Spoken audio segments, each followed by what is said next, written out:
Hello and welcome to this episode of Voices of Fostering. Now we're going to have a very full studio today as we're joined by foster carers Travis and Marisol and our Chief Executive of National Fostering Group, Tim Barclay. Now Travis has been a foster carer with one of our Northwest fostering agencies, Fostering Solutions, since 2015. He previously worked in a corporate role and then he joined the police for a brief time. He's now a full-time foster carer and he's a strong advocate for children, young people and foster carers alike. And he loves to have open and meaningful conversations about the care sector. Marisol joined Fostering Relations in Scotland back in 2020. She's worked in hospitality for most of her career, as well as studying music at the Conservatoire of Music of Baja, California. She's a choral singer who's performed in prestigious international music festivals at Disneyland and most recently at the Royal Edinburgh Military Tattoo and the OVO Hydro supporting Skippinish. Wow. She's ventured into starting her own choir called Heartland Voices with choir director Alec Gartner. Marisol's a strong promoter of fostering, particularly in Scotland, and loves to break the mould when it comes to your typical foster carer. Now, Tim Barclay, our CEO, he joined National Fostering Group as Chief Executive, bringing senior leadership experience from across the health and social care sector. He's passionate about strengthening fostering services and ensuring children and young people get the right support to thrive in family settings. Tim's focus is on collaboration, quality, and making a positive, lasting difference for foster carers and the children they care for. So thank you so much to all of them for joining us today. Marisol and Travis will be chatting with Tim about National Fostering Group to give listeners a real sense of what it's like to be Chief Executive, what support looks like for foster carers at National Fostering Group, how carers' feedback is heard and used to shape the organisation, and for anyone thinking about fostering, that might be you, what usually inspires people to start, what the journey involves, and what to expect when choosing an agency. The podcast episode will give you a clear sense of our mission and values and how National Fostering Group supports foster carers and children. It's a chance to hear directly what makes us different and why joining matters. So let's enjoy this conversation with Tim, led by Travis and Marisol. Okay, so we've got Tim here with us, who is the CEO of the National Fostering Group. So Tim, thanks for coming. The first question I want to ask you, what is the reality like being a CEO? So the first thing is, it's like exactly the opposite way around. I'm the one who's humbled to be with foster carers, and I have this experience wherever I go. So yesterday I was in the Northwest with a group of our foster carers at one of our new offices, and I'm the one who feels inauthentic. Like I'm the one who feels that I'm being done a favor rather than I'm doing people a favor turning up. So I always find it odd where people make a fuss or are even grateful that I've showed up. Yeah. Just to answer your question though, what's it like? So, I mean, it's an absolute privilege. It is an absolute privilege, but like a lot of privileges, it comes with a fair amount of responsibility. And I get the joy and the satisfaction of helping 2,500 foster carers make a profound difference to 3,500 children. And I get the pain and misery when that doesn't go as well as it might do. So I don't pretend in any way I get it as strongly as those who are really experiencing it. But it's an emotional roller coaster, but yeah. I just absolutely love it. On the whole. Anytime you want some first-hand experience, come over to mine. Yeah, and this is the thing, right? This is exactly why I meet so many carers, because you've got to stay grounded with what the realities of the role are. Absolutely. So when you make a decision at a senior level, how do foster carers' experience shape your choices? Well, I don't think there's anything else we do as an organisation that isn't about foster carers. I mean, we don't exist for any other purpose other than to help foster carers make a difference to children's lives.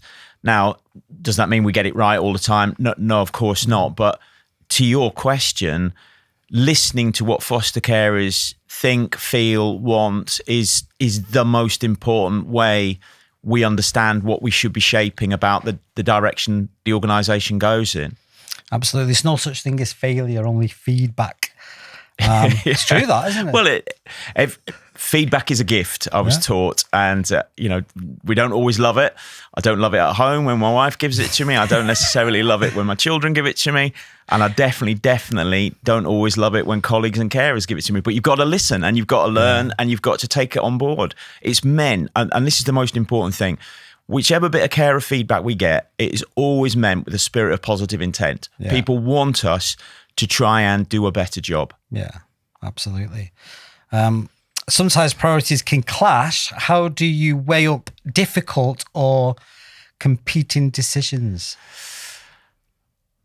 So this sounds a bit trite, but it starts with the children. Almost always, we try and start with what's the best outcome for the child and what's the best outcome for a carer to make the best outcome for a child. Now, a lot of the things aren't entirely in our gift, and we wish we had a lot more of influence over local authorities and trusts. We can lobby as hard as we can. We can really advocate for, but not everything is in our power to do. But when we're weighing up decisions, and again, I apologise, it sounds like it's motherhood and apple pie, but it starts and ends with the children and the carers. What within a reason of what's affordable, what's sensible, what's practical, but the starting point is what would be the best outcome we could achieve if we wanted. Absolutely. And with all that, how do you stay connected to what carers are actually experiencing on the ground? Just being out there. Yeah. So from whether it's carer events, whether it's children's awards, I'm in an agency pretty much every single week. Some agencies I'm in multiple. Some agencies I'm in multiple times a week, or multiple agencies in a week. This week I'm 2 agencies. Next week 2 agencies. It's just every time I go, I'm listening to our carers. If they're there, we're organising events so that they can talk to me, as we did. Was what happened yesterday. I attend a lot of our galas and long service awards where I can. There are 30 agencies within the National Fostering Group, so I can't be in all places at all times. But in answer to your question, how do I make sure we stay connected? It's by getting out there, looking people in the eyes, hearing what they've got to say. It's like that constant feedback loop. Honestly, it's exactly that. Exactly that. Could you give an example of a decision that you've made that had a clear impact on carers or the children in their care?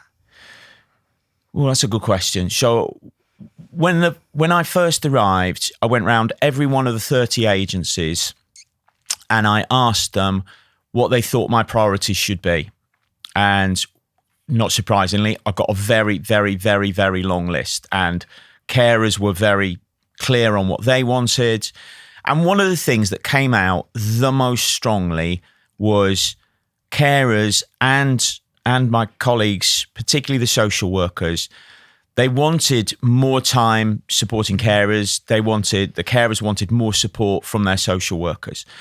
And so over the last couple of months, we've introduced a capability called Magic Notes, which what it does is it records conversations and translates them into really authentic care language orientated notes. It is an absolute game changer because our social workers are now able to sit with their carers, have an authentic conversation, a proper discussion about what's going well, what's not going well. Our social workers love it because all they then have to do is make sure that the notes are well edited. Yeah. Of course, they go through them properly. It's a scrupulous process to make sure that we've captured the right content. But this is all about investing in giving social workers and carers a better, authentic time together that can only be good for children.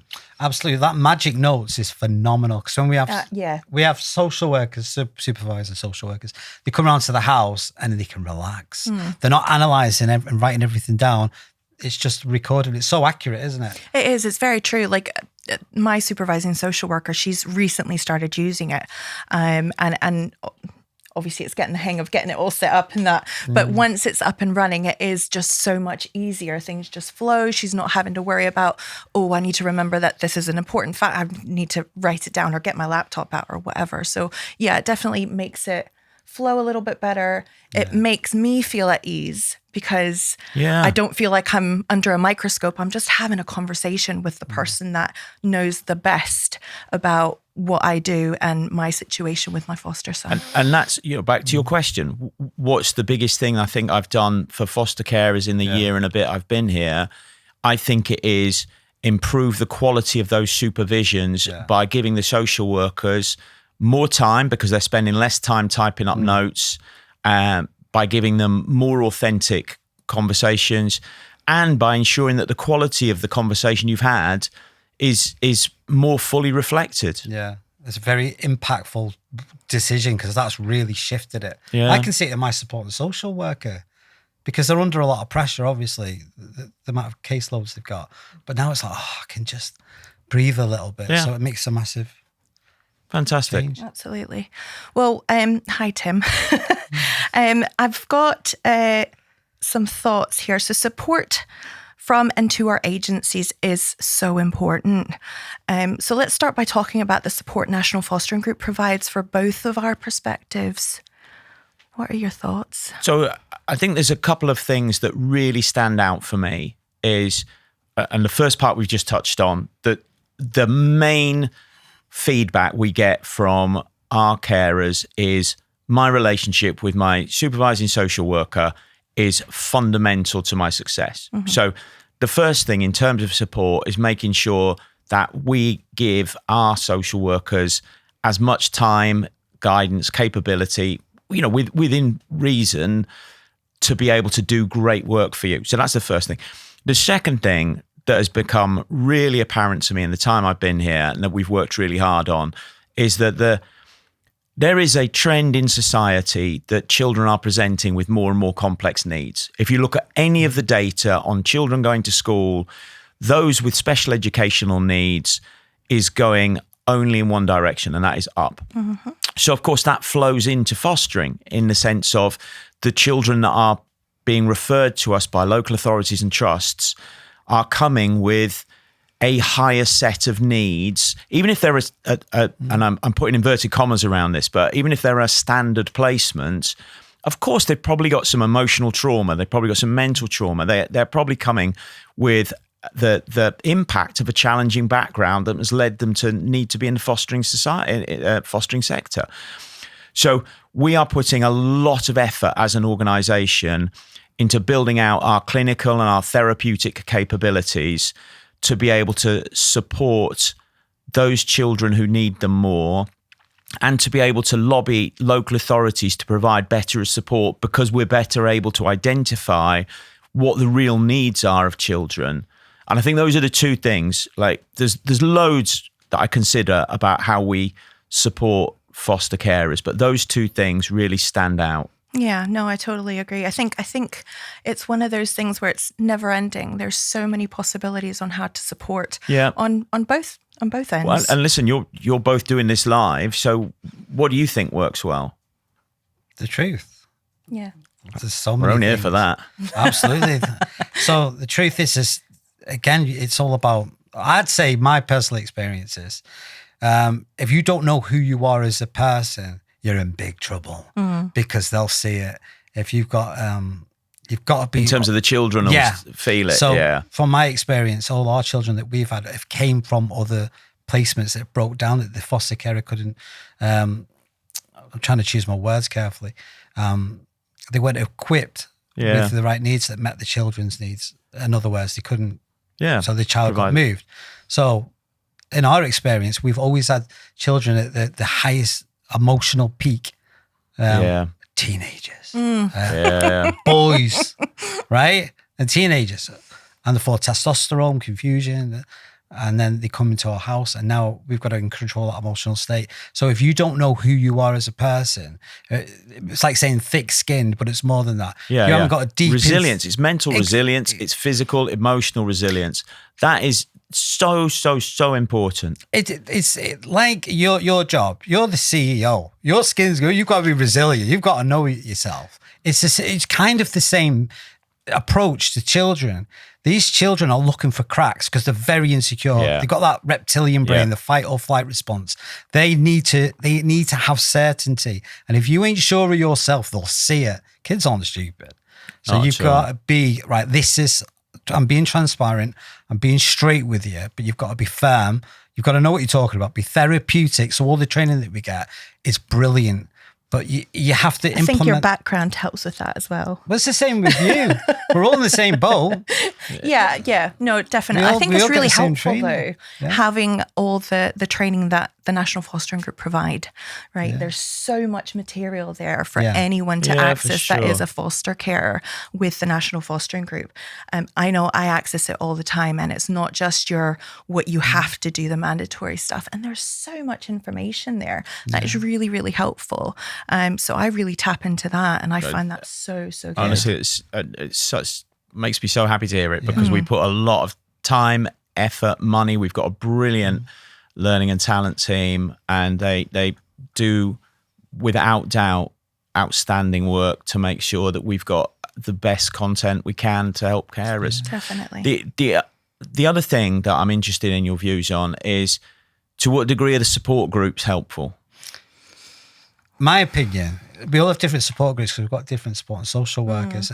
People are different, aren't they? They have different ways of managing. So I've had several support and social workers, but the particular one I've got now from the St. Helens office is phenomenal. And I meant more in terms of the support groups with other carers, like this, the network groups. I think it's all determined by the support and social worker because they're the person who's going to organise these events. So if they're not, I'm just using mine for an example. He's very personable.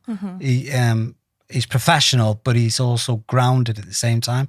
And because he's relaxed, he creates that rapport with all the other carers. So we're all like kind of mates. And so people want to go to the support groups. Yeah, great. And because there's like an outlet. We can all sort of be ourselves a little bit, but be professional. But you've got that flow. And now there's an openness, a space that we can say, how are you getting on, mate? How's your little kid? Oh, I've got this challenging behaviour. I've had this.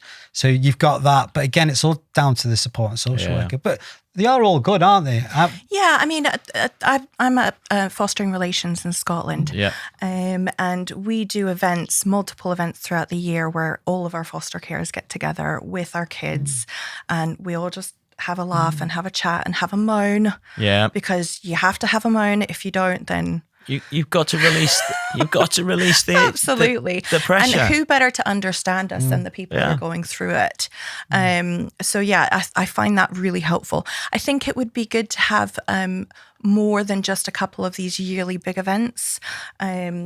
I don't know how it works in your area, but I think we could do with having more of these sort of organised events rather than it just being come to the office and let's sit around and have a chat, because that can be a bit confrontational. Yeah. I find them really, really good.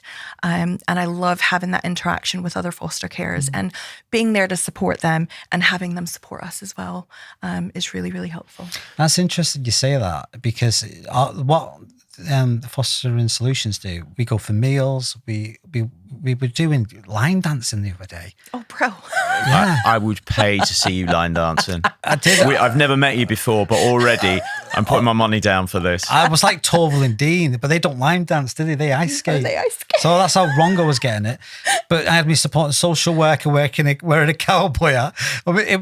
Have you ever seen the film Cocoon? And you've got all these old elderly people. It was like that. It's got all these little grannies, and we're all doing this line dance. I thought, this is awkward, but it was funny, and it was fun. So we did that. But we do stuff like that.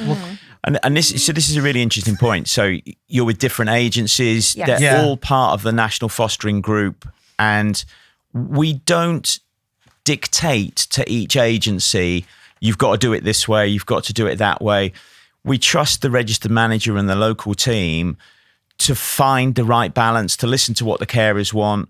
If you want something different, Angela and the team there, that, you know, they're the right people to talk to, because they have, you know, a fair degree of autonomy. They don't have bottomless reserves of money, of course, but they do have an entertainment budget that they can spend on what the carers would call for. Thing is, Tim, like I said, I don't know what's happening, but with ours, I can only speak for that. They're really proactive in it. Yeah, it's like you can't get rid of them. It's just like, do you want to go out? We're doing this. It's like over, and it's lovely, and it's like they really want to look after you. Yeah, I'll have to have a look at their budgets. Yeah, actually, sorry.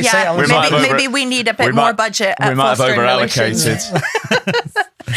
Oh dear, no, that's... All joking aside, what else have you got on your list? Yeah, so once you understand what foster carers need, how do agencies make sure that carers can get help when it's needed, including outside office hours? Yeah, so there's two parts to this, and it comes back to what we've just talked about to some extent, which is there's a real responsibility for us as a group to make sure there are capabilities, whether that's the clinical, therapeutic, learning, training, all of those things.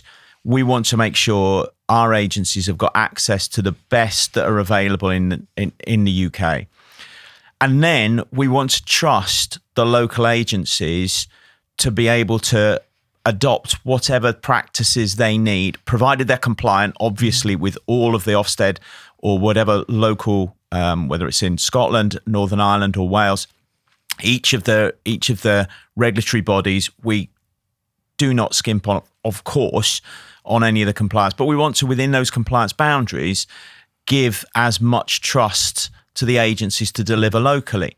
So, for example, at out of hours, the agency I was with yesterday in the Northwest, which is a different one from the one you're with, Travis, you know, they use a slightly different approach over about out of hours. But they do it because that's what their carers say work for them. So we try and do this balance of autonomy locally, but with an underpinning of professional support, which no small and medium-sized agency could ever muster. Yeah. Okay, we want to ensure this is an honest conversation about fostering. From your perspective, what do you see as the biggest challenges foster carers face in the future? Whoa. Well, I think that there are a couple of key aspects that spring to mind. So the first is the one I mentioned earlier, the increasing complex needs of children, whether they are children with complex needs per se or not, but whether it's birth children or whether it's foster children, children generally are coming with more emotional challenges. They're coming with more mental challenges than ever before, and I think that's a societal issue, and of course it plays out into fostering as well. So, number one, that is one of the biggest challenges foster carers, because many of them have birth children as well, and they're gonna have the whole dynamic playing out, whether you're a pure foster or a foster with birth children as well. This increasing mental well-being, emotional well-being is a really important area for us to make sure we're supporting on. And I think the second area, which unfortunately I don't see an obvious end in sight to, but I do think there is a glimmer of hope, which I'll come on to in a moment, is that local authorities and trusts are struggling, not just financially, but they're struggling with the responsibilities of the increasing expectation of their residents for every aspect of the services they provide. People aren't expecting less from their bin service. They aren't expecting less from their children's services. They aren't expecting less from their adult social services. And of course, that puts local authorities in a really, really difficult place. And I'm sure you will have both experienced this. We see this every single day about how we have to go into battle and how we have to support our foster carers to go into battle on behalf of the children with the person who is ultimately the corporate parent, which is the local authority or the trust. And I think that's a very important word that you've just said there, going into battle, because it sometimes is genuinely, that's the feeling. You are going into battle with these local authorities, and it is a struggle. And so having that really good backing from your supervising social worker and the National Fostering Group is so crucial. Absolutely. And I don't pretend in any way we're able to fix every situation, because sadly we're not. There is limited resources within local authorities and trusts, but because of our scale, because of our experience, because of the depth of care and determination we've got, we do manage to make a difference on a lot of times for children. And I think those two things, I think, are the most honest aspect of fostering. One of the things I say to anybody in my conversations with them about whether they might foster or not is, whenever you speak to a foster carer, they'll tell you it's one of the very best things they've ever done. They will also tell you nobody can prepare you for how emotionally challenging this will be at points. And you have to know and understand that when you come into it. Now, I said there was a ray of hope regarding that local authority situation. And the government's announcement recently about the additional money that they were going to invest. Now, most of that is orientated towards theoretically, and we're going to be part of the government consultation. So we'll make sure our voice is heard and our carers' voices are heard. But a lot of that money and investment is theoretically towards the recruitment point. What we will be stressing very heavily to government is recruitment is important. Retention is even more important. And taking away some of the reasons that people leave fostering, for example, their frustrations at getting a CAMS assessment for a child, and the look at that face, that says it all, right? But the pain and emotional journey that you are going through, whether it's with a birth child or whether it's with a foster child, it's the same thing. The CAMS waiting list is somewhere between a year and 2 years, depending on 3. Well, it's regionally variant, but again, it doesn't surprise me at all. And helping government understand that one of the challenges that occasionally causes foster carers to retire is this feeling of, I can't make enough of a difference. My child needs more and I can't make enough of a difference. So I think doing our bit to advocate for them passionately and doing our bit to lobby government to help them appreciate that getting more people in is only as good as the amount of people you stop leaving. And the reason they leave is usually due to the frustrations of having to deal with the education or social care sector. And it is such a struggle. I mean, I have to say, as a foster carer to our foster son, he has special needs. He's got learning disability.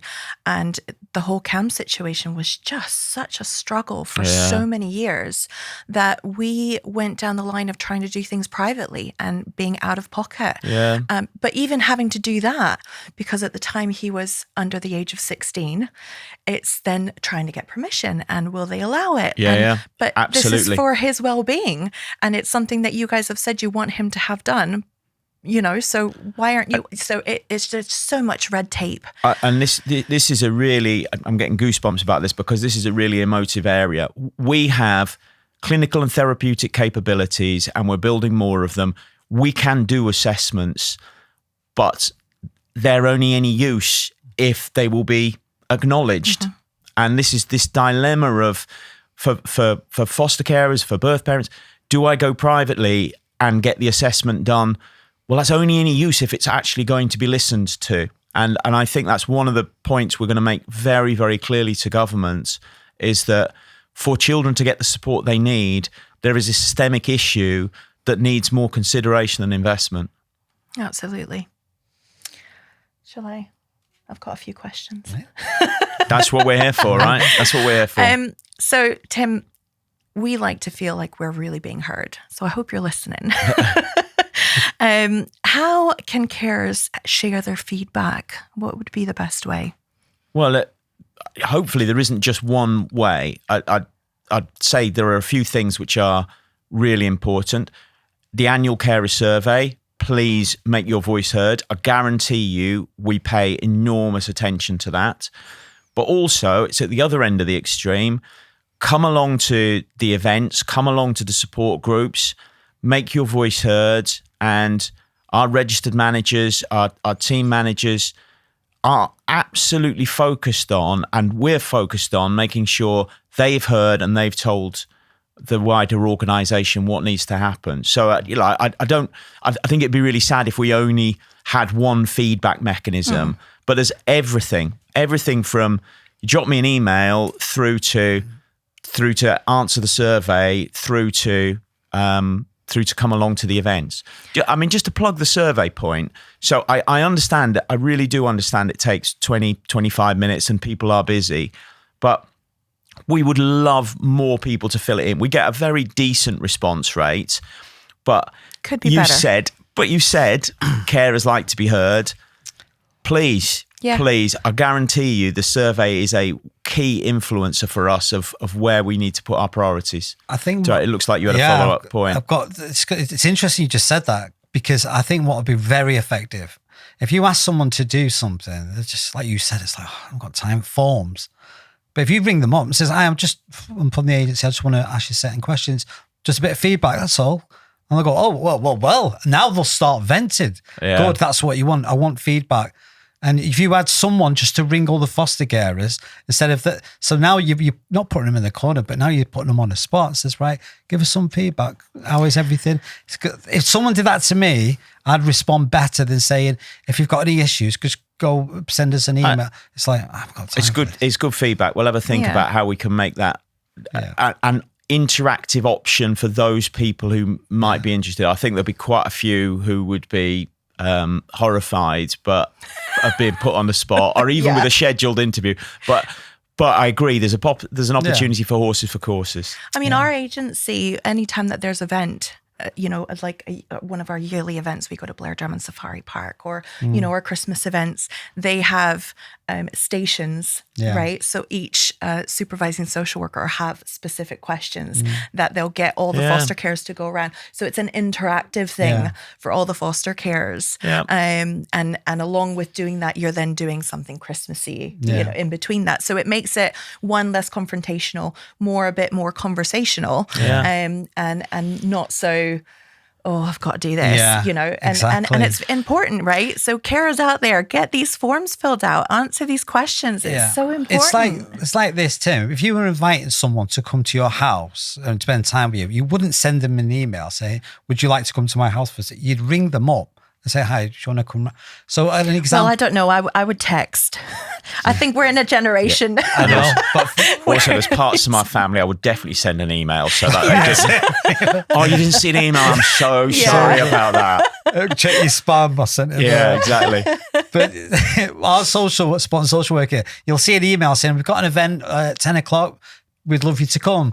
I look at it, and like most people, but then my support on social will bring me up and go, Travis, do you see the email I sent you? I'm like, I am Mike, that's his name. And he said, are you coming? I'm like, and then now I'm like, okay. Because now it's that human connection. Yeah. So just to sort of move on a little bit from that, I want to emphasize, obviously, we want carers to put in their feedback. But when they do, what happens to that feedback? Who does it go to? And can you give an example of when that feedback has actually led to any change? Great. So take it back a step. 2 big forms of feedback. One is the carer survey, and the other is the feedback from the agencies. And so what happens with it is we discuss it as an exec team, we discuss it as operational teams. If it's within the agency's control, then of course they're going to want to do something about it.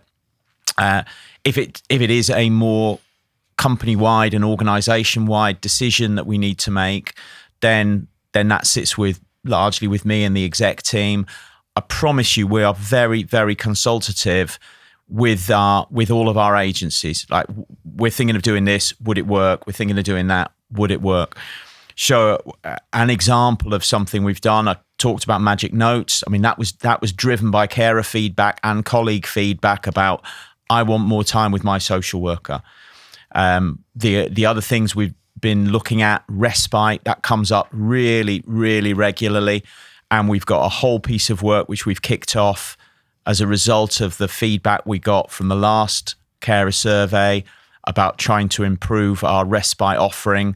We're recruiting more respite carers. Again, that's all driven by some of the feedback we received. So, those are a couple of examples, but we're really, really conscious that if people take the time to tell you something, A, you need to do something about it, and B, you need to try and tell them what you've done. Absolutely. No, that's great. Do you know, it's been so great having a chat with you and getting to hear your thoughts on how this works. It's great for us as foster carers to really, get down to the nitty gritty of it and see your views about it. So thank you so much. Well, again, I come back to the other way around. I'm the one thanking you, right? I've got the privilege of now we need to hold you accountable, though. But that's absolutely what you should do. Absolutely what you should do. It's what my colleagues do to me. It's what our carers should and do to me.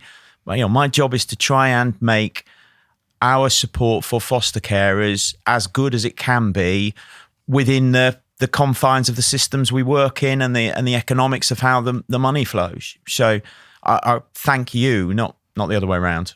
Thank you.